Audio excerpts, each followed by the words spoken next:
Yoga for healthy knees. A long time ago, I had a sports injury and I got the three that love to come together. Partially torn ACL, MCL, and medial meniscus. You may be familiar with this one. Of course, I was on crutches for some time, some PT, but then the rest, I did it all with my yoga practice. And I want to show you what I did in order to manage these injuries, because I didn't have to have surgery. That was 20 years ago, and since then, I even completed a half Ironman without any surgery. Cool, huh? So let me show you how you can manage your knee. And even if you don't have that injury, go ahead, do these practices anyway, because they will keep your knees healthy and strong as we move into the second halves of our lives. Maybe we have many. You will need a blanket, a pretty firm one, and you can roll it right away into like a little thing like that.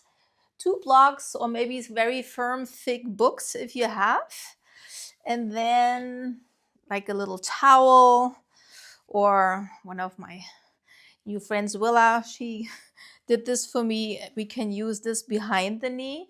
This will be helpful, especially for the meniscus tear. All right, let's do it.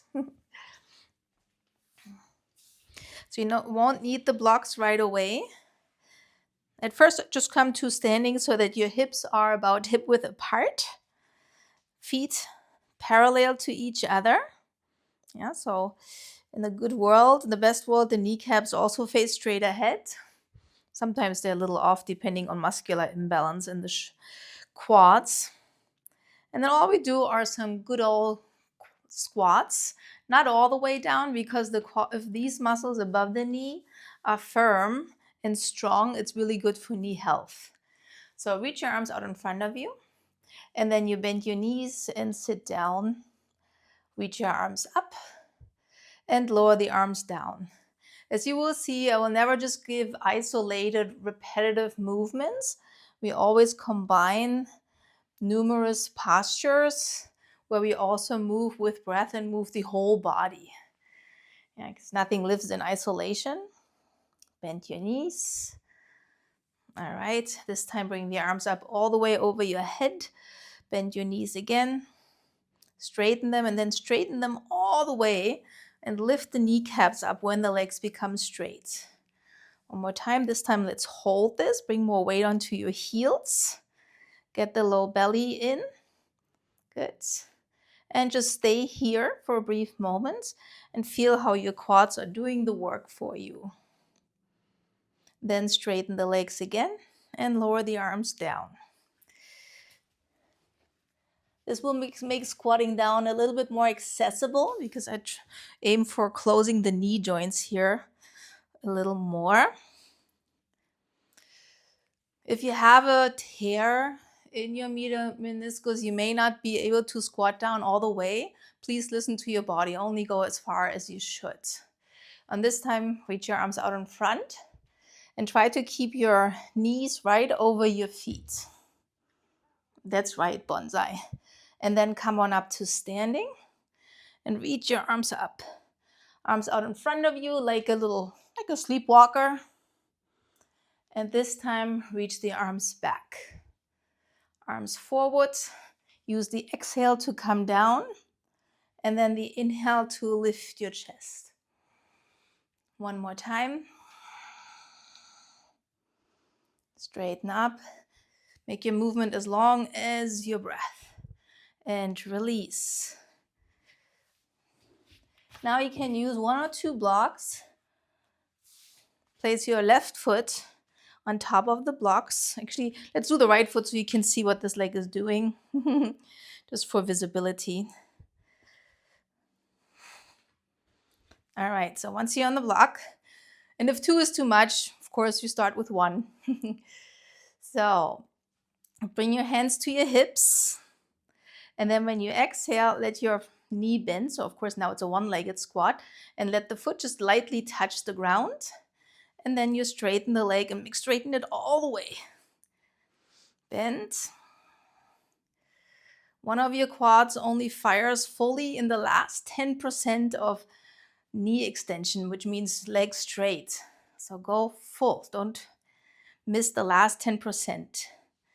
Now let's move the arms. Good. So when the arms are in front, bend your knee and then bring the arms behind you. You straighten. Bend and behind you. Good. Let's do this on the other side. Glutes will have their work as well. Foot on top of the block. Stand up tall.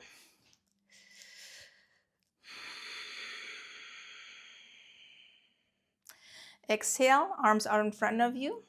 Inhale, lift your chest, straighten the leg. Exhale, sit down, lift your chest. Let's do that again.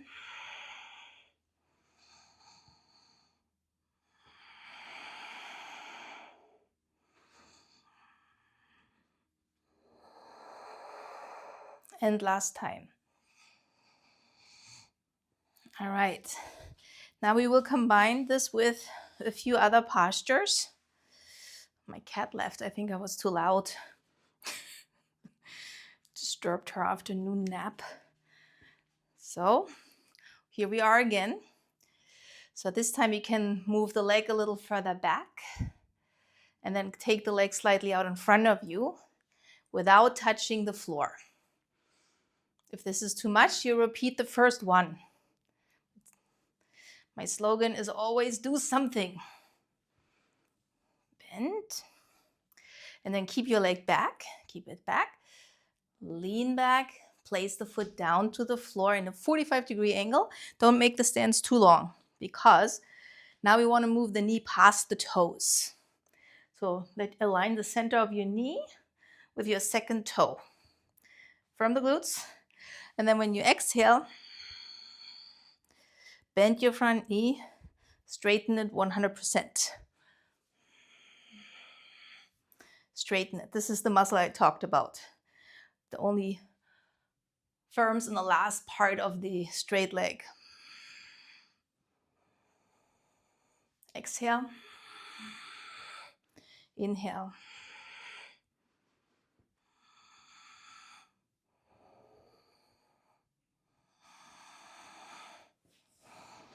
Arms up.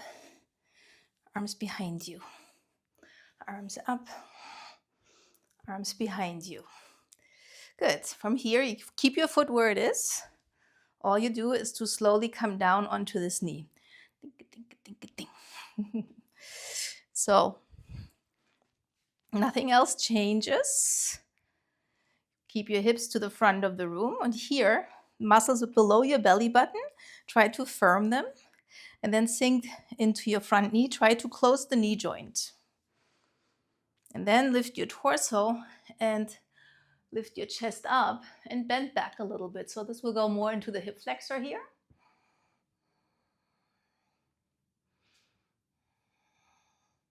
So let the weight comes onto your back leg so the front leg gets a little bit of a break.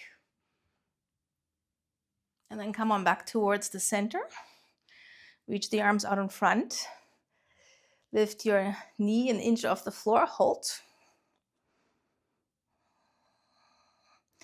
Straighten. Try to use as little momentum as you can as you get the left leg back up.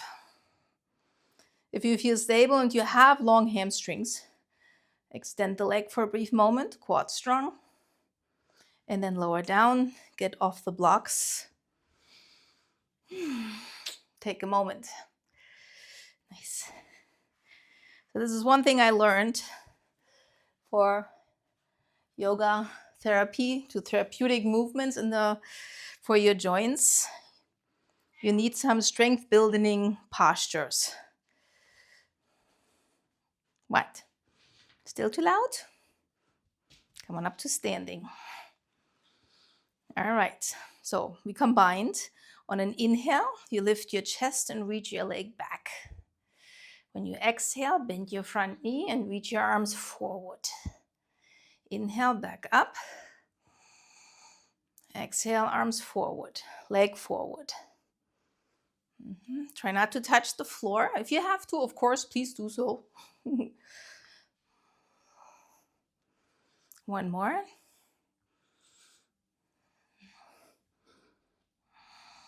And now we'll go back. Reach the leg back, 45-degree angle for the foot. Short stance. Measure that your knee is facing your second toe. So this will be the center of your foot, basically. All right, then bend your front knee all the way. Let the toes, the knee go above, past the toes. Straighten and engage the quads of your left leg. Inhale, come forward. And then on an exhalation, straighten the leg, lift. Find all the muscle fibers of your quads.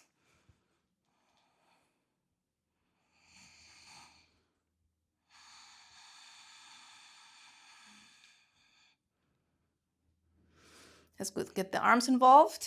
Get them up over your head when you come forward and to the space behind you when you come back.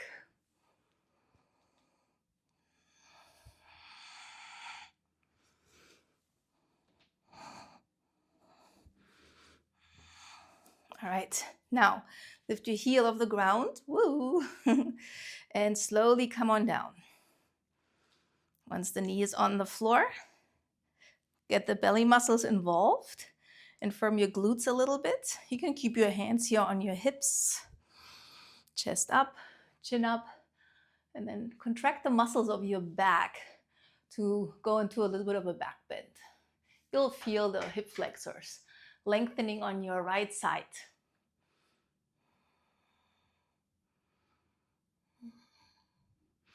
Come on back. Place both hands onto your front knee.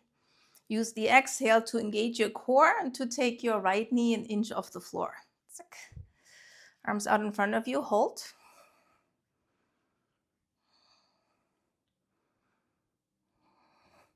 And again, as little momentum as possible. Get the leg up. And then if you can, extend the leg.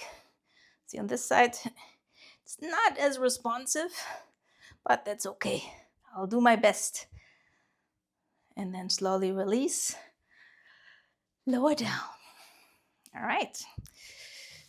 So this one looks a little funny to get into, but especially if there are any issues on your meniscus, it creates space for the meniscus.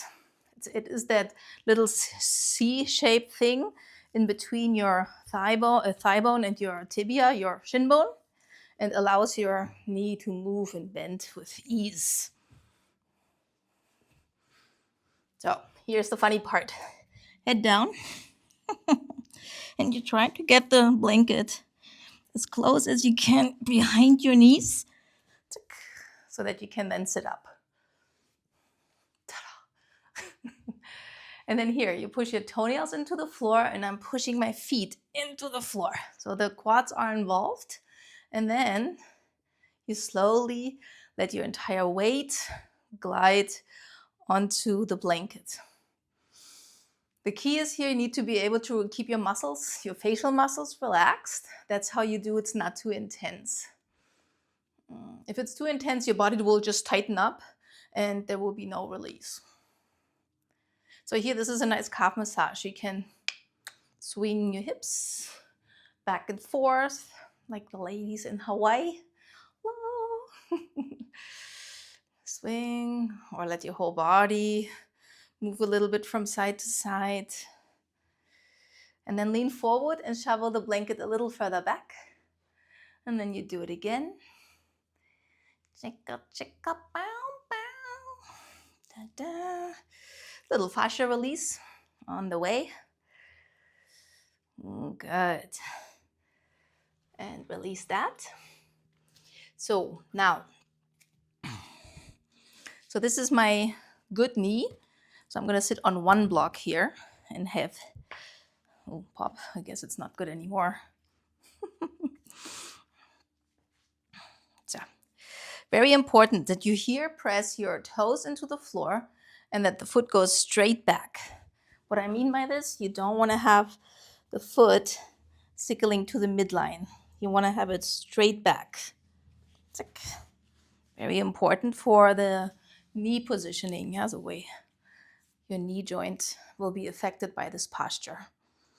Sit up tall. And here you can lean back a little bit so that your quads and a little bit your hip flexor, mostly the quads, get a good stretch.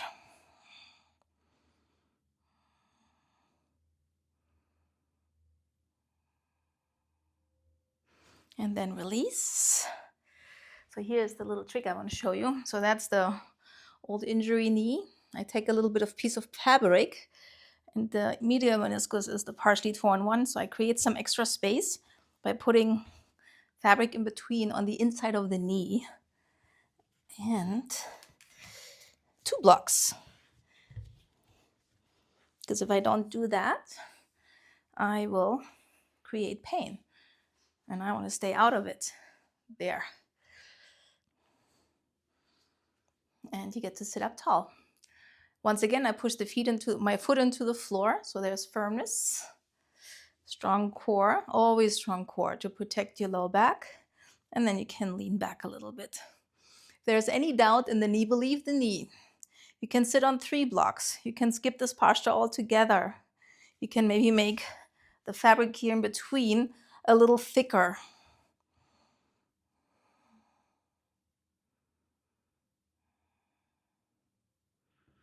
And make your way back out.